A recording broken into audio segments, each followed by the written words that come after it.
creates a program management office within DepEd, which will be in charge of reviewing and evaluating project proposals under the Classroom Acceleration Program. Yes, Mr. President.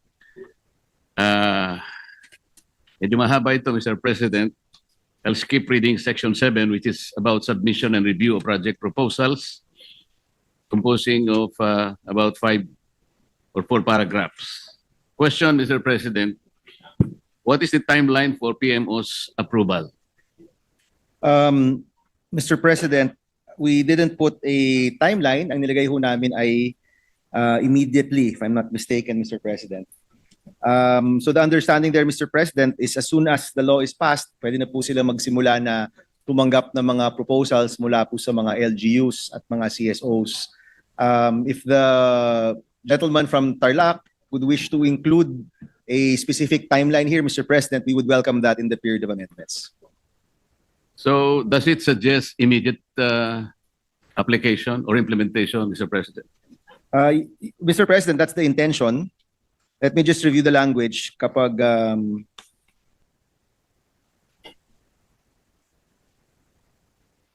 Mr. President, we included the word immediately in the special provisions in the GAA, but we did not include it here, Mr. President. So if you wish, Mr. President, we can include a word or phrase that refers to expediency in Section 7, Mr. President. Thank you, Mr. President, for the accommodation. How do we ensure that this process will not be a source of bottleneck in the approval process? Imbes na maengganyo ang private sector na sumali, baka mas lalo pa silang magalit sa gobyerno, Mr. President. Yes, Mr. President. Sa totoo lang, Mr. President, that's really a matter of implementation and oversight. Nakita naman po natin na sa taong ito, 60 lang po ang nagawa ng DPWH na total classrooms. At yung sinusulong po nating modality na ang mga local government unit ang magsasagawa, ang nakikita po natin ay ang mas mabilis na paggawa. Now, kung maging bottleneck po yan ng DepEd, meron po tayong Joint Oversight Committee na kung saan we will exercise our oversight function para masigurado po na mabilis ang pagsasagawa po ng DepEd at hindi po maging bottleneck nga po, no? And Mr. President, because we've been working with DepEd hand in hand, no, in developing this bill, nakikita rin po nila yung pangailangan at yung matinding pangailangan na sa tamang panahon ang paggawa ng classroom at sa tamang presyo. Kaya Mr. President, alam rin po niya na lahat tayo dito nakabantay. In fact, one of the biggest increases in our budget is specifically for the classrooms. Kaya masasabi natin, Mr. President, lahat tayo nakabantay dito, ang DepEd, alam rin niya yung kanyang responsibilidad. And we're hoping, Mr. President, na sa madaliang panahon, magiging mas mabilis ang pagbuo po ng mga classroom. Thank you for the assurance, Mr. President. Now, in regard to the classification of classrooms, the committee report differentiates the types to be built under the classification of the Classroom Acceleration Program into 2. Category B refers to classroom buildings designed to withstand a wind load up to 270 kilometers per hour, and Category D, which refers to classroom buildings designed to withstand a wind load up to 340 kph. Mr. President, with increasingly stronger typhoons visiting the country every year, is it worth creating a difference in wind load? Yes, Mr. President. In fact, we intend to amend this section during the period of committee amendments. At ilalagay na lang po natin na susunod po tayo sa standards ng DepEd.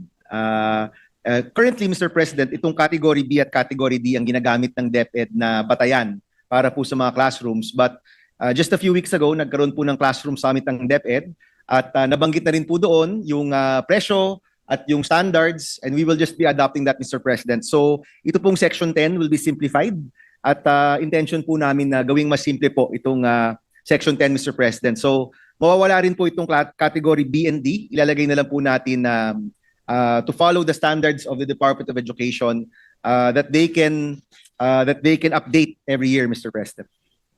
Mas maganda po siguro, Mr. President, kung gawin na lang natin na Category D lahat kasi ito ang pinakamalakas naman na inaasahan na bagyo ay 340 kilometers per hour. Yes, Mr. President. Who shall make a determination as to what type of classification of classrooms shall be built in the area, Mr. President? Ang DepEd po, Mr. President, meron siyang minimum standards performance standards na sinusunod per area. Alam din po ba ng DepEd yung mga data tungkol sa wind load o pressure? Yes, Mr. President, because kapag gumagawa po ng mga buildings sa mga iba't ibang lugar po, meron po talagang batayan, no? Ang pangangailangan po ng mga buildings po doon at sumusunod po ang DepEd po doon. Mr. President, ayon po sa Philippine Institute of Development Studies report, isa sa mga lugar na may pinakamalalang classroom congestion ay ang NCR. At ang naging tugon dati ng DepEd dito sa lumalalang classroom shortage ay planong pagpapatayo ng medium to high-rise school buildings. Opo. Ang tanong po, mayroon na bang naging follow-up tungkol dito? Mr. President, sa totoo lang po, this year wala kasi 60 lang po ang nabuo ng Department of Education. Ang pangangailangan po sa NCR ay ano po talaga, no? High-rise na po siya at lampas na po siya dun sa cost per classroom, no? However, Mr. President, we did include in the bill, and this is from Senator Lacson's interpellation, a provision for lease and purchase of buildings outright. At posible, Mr. President, na itong pagbili ng mga building na gawa na unoccupied or pagrenta sa mga building ay maaari pong solusyon dito po sa NCR. Yung mga ibang syudad rin po sa NCR na mas may kaya ay posible rin pong gumamit ng sarili nilang pondo para po sa pagtatayo ng classrooms, Mr. President. Kasi lumalabas po, Mr. President, above 5 floors, practically 7 million pesos per classroom na po yung presyo.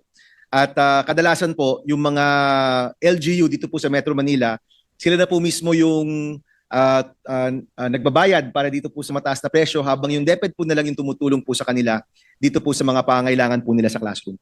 Meron na po bang mga natukoy na mga urban schools, Mr. President, na makakapag-accommodate itong mga medium to high-rise school buildings? Mr. President, currently wala ho kaming listahan. Ang Cavite at Pasig ay mga na-identify na po. But definitely, Mr. President, kapag napasa na po yung batas, I'm certain that many of these LGUs will start submitting their paperwork. We have also collated some of these requests, Mr. President. Pero sa totoo lang po, it will be up to DepEd to determine kung sino po yung unang makakakuha po ng bagong building. Interesado rin po kasi tayo, Mr. President, kung paano mapapacilitate ng CAP ang construction po ng medium to high-rise school buildings at kung paano po ito mapaprioritize sa urban areas, Mr. President. Yes, Mr. President. We are aware, Mr. President, na pagdating sa mga highly urbanized cities, kailangan ho talaga ng multiple floors na po, no? But if you look at the gap in the whole country, Mr. President, yung karamihan pa rin outside of Metro Manila, single floor po yung pangailangan nila at may lupa pa rin po. Pero sa NCR, mukhang building na po talaga yung kailangan gawin, Mr. President. Maraming salamat, Mr. President. Maraming salamat, Mr. Sponsor, sa mga ilang paglilinaw. We'd like to thank the gentleman from Tarlac for his questions. Maraming salamat po at mabuhay po kayo. Majority Leader. Senator Erwin Tulfo is recognized. Continue with the interpellation. Thank you, Mr. President. Will the good gentleman yield to some questions from this representation? Of course, Mr. President.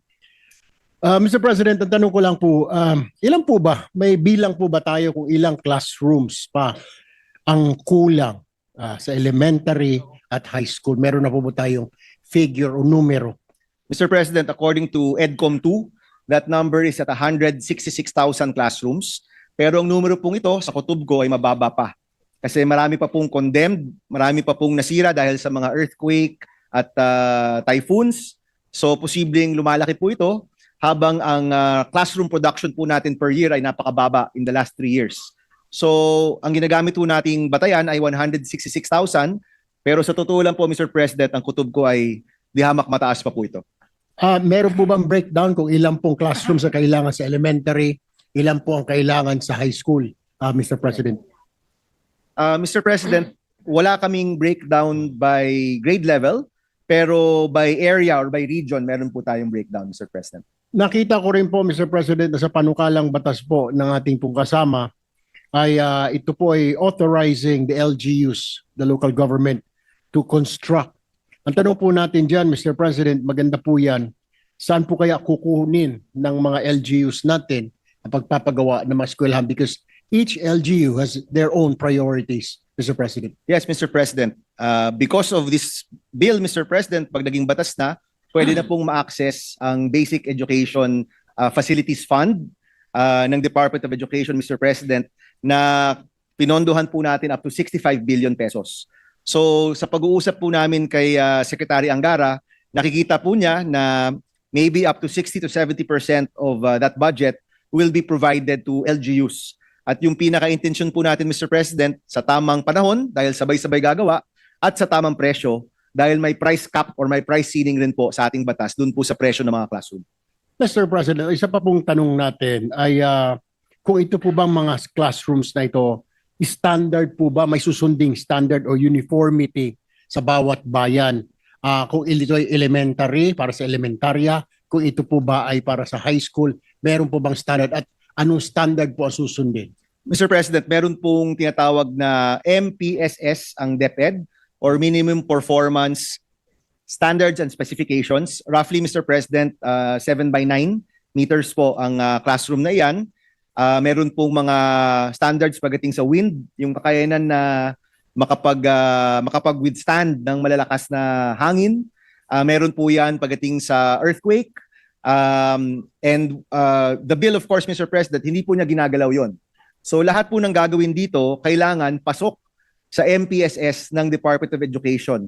But we allowed the proponents or yung mga LGU po na mag-design or mag-suggest ng mga disenyo na bagay po sa kanila basta pasok sa MPSS ng DepEd.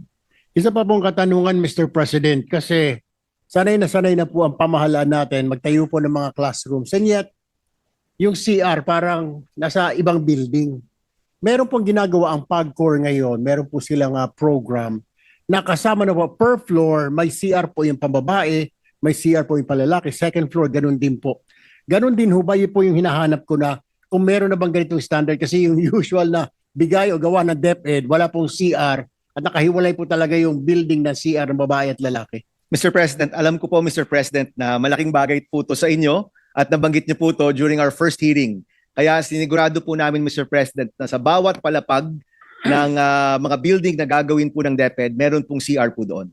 Panguling katanungan na lang, Mr. President, sa amin pong lalawigan, particular na po sa akin pong lungsod, sa Puerto Princesa, Mr. President, yung mga bata po, kahit sa city na mismo, sa Puerto Princesa City, they have to endure walking 3 to 4 kilometers one way going to school. City na po ito. Tanong ko po ngayon, Mr. President, meron po bang standard na distance ang bawat building? Kasi you're talking about building po hindi po classrooms.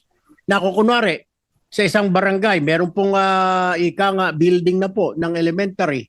Tapos yung next barangay niya, medyo mga 3 kilometro. Will this be like per barangay? We're looking at per barangay. Pag naipasa po, lumusot po itong bill ninyo. Ito po ay pang elementary at para sa high school din. Mr. President, our colleagues from DepEd are here at sinasabi po nila na walang standard ngayon sa layo ang mga eskwelahan, no? Na kunyari within 2-kilometer radius dapat may isa pong eskwelahan. Currently wala pong ganoong standard. But and maybe, Mr. President, we can work on a separate provision to address that. But currently, Mr. President, kung nasaan ang mga eskwelahan natin, kung nasaan man sila right now, kulang-kulang na po talaga ng classroom. So this will address that problem.